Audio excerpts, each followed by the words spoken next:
Hey everybody, and welcome to the unboxing and review of the K678 USB microphone from Fifine. It is a 16mm diaphragm condenser mic that combines professional sound quality capture with the ease of plug-and-play USB connectivity on both Mac and Windows computers. It allows you to record your audio in high-quality 16-bit 48kHz resolution without the need for an external mic preamp, audio interface, and headphone amplifier. Full disclosure, Fifine did send me this microphone to review, and it has no way influenced my review at all. Getting into the unboxing of this microphone, we are presented with a lovely white box, and opening it up you are then presented with some company info as well as a very useful user guide with lots of information on how to use the mic, connecting it, and everything that's required for it. Moving on to the packaging, we remove this top layer of molded foam, which is pretty cool, and then we get our first view of this amazing little microphone. Yeah, boy. No wonder it handled the delivery guy so well. Look how well packaged this microphone is. Well done, Fifine. And here we go, the moment we've all been waiting for.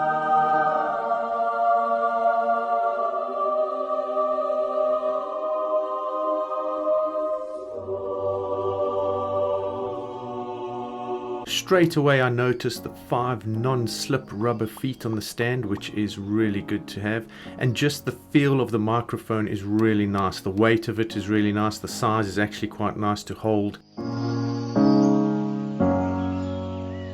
On the front of the microphone we have a soft press mute button. This is shown with a red light when off and a green light when on. Looking at the back of the microphone, there are 2 knobs. One of them is for the microphone gain and the other is for your headphone volume. These are firm to turn, so bumping them will not alter the settings at all. Fifine have also included a great little adapter so you can attach the mic to boom arms or mic arms as well as shock mounts. You'll see within this adapter there's a smaller copper piece that can be removed by using a coin like so, and once that's removed, this adapter can now fit on the larger boom arms as well as shock mounts.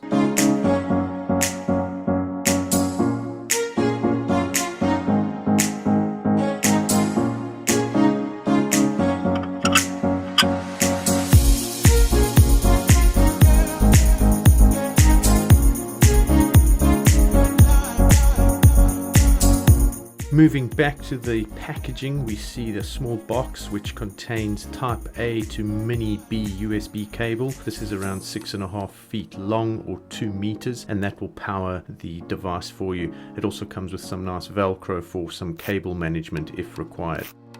So that's everything in the box, and now I would like to compare this K678 to the Blue Yeti X.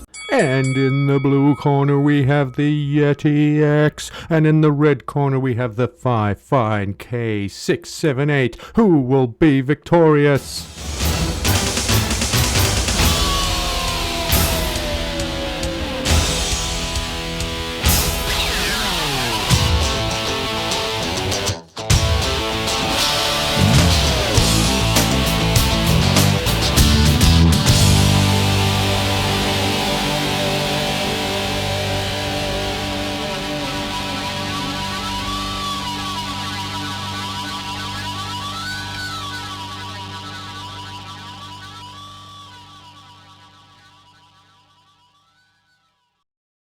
Whoa, before we continue, if you haven't already, please click the subscribe button so you can be notified of more awesome videos that I'm making for you guys. I really do enjoy making these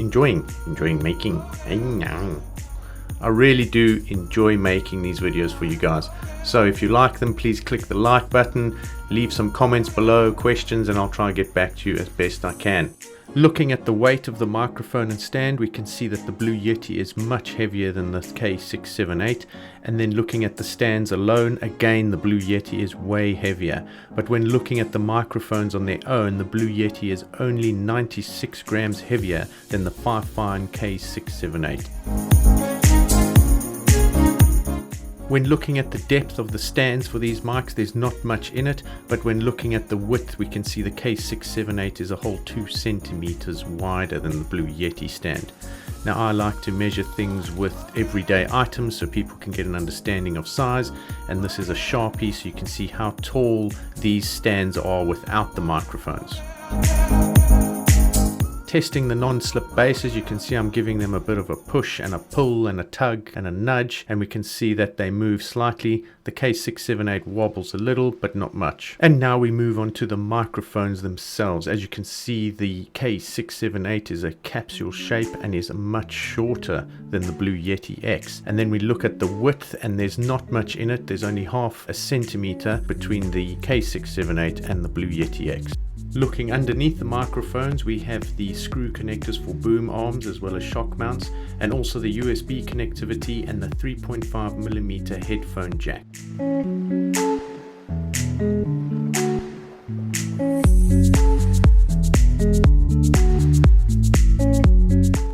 Now looking at both microphones in all their glory on their stands, we can see the full height of the Blue Yeti, which is 29 centimeters. That is nearly as tall as a full ruler. And then we have the K678, which is only 20 centimeters tall. Now if you've ever used a microphone with a stand on a desk next to your keyboard, you will notice how much feedback that microphone picks up when you bump the desk and keyboard. So what I wanted to do is just show a few accessories which will help your sound quality when you're making your amazing videos. First we have a pop filter which will stop the pa occurring on your microphone. Next we have a foam cover which reduces background noise. Next is a windshield when you are recording outside in those massive storms. And then we have a shock mount which will reduce those bangs and clatters when you are having a major gaming session. Mounting the microphone is super easy with the adapter included in the box. Then connect the USB to the bottom of the mic to give it power, and you're ready to go as it's plug and play. If you want to do real-time monitoring with your headphones, just take the 3.5mm headphone jack as seen over here and plug it into the microphone. Make sure you click it all the way in. As you can see, don't leave a little gap as this will not work. Then you can use the gain for the microphone and the headphones on the mic to listen to yourself in real time so you don't sound like this when you're on a Zoom call.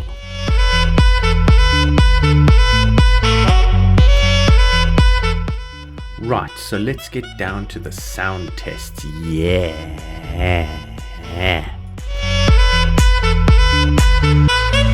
Okay, here we go. This is the Fifine K678. The microphone is mounted to a boom arm as well as a shock mount. There is no foam covering, and I'm roughly 30 centimeters away from the microphone, and the gain is just on a quarter. Peter Piper picked some peppers. I'll move halfway closer.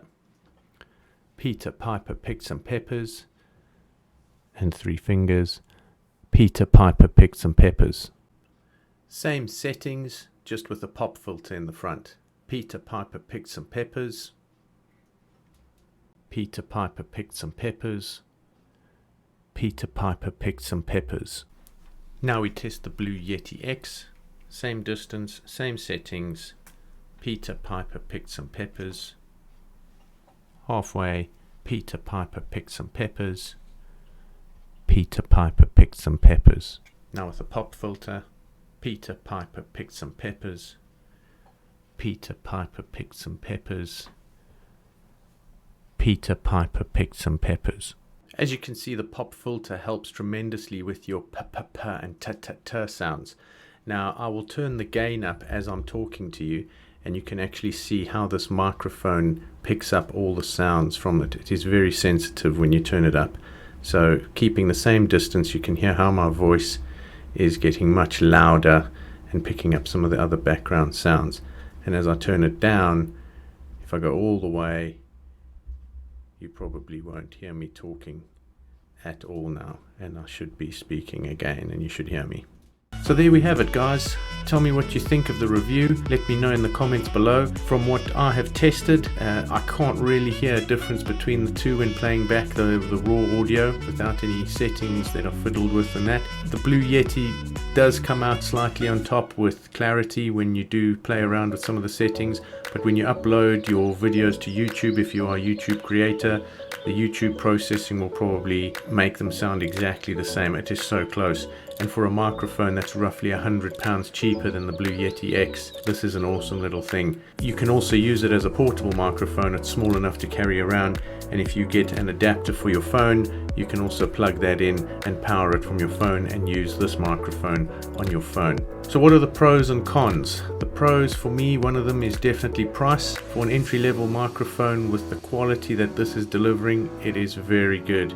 So if you have a budget and you have to stick to it, this is the mic to get. It is very good. You won't be disappointed. It's also got a really good build. It feels solid. It's strong.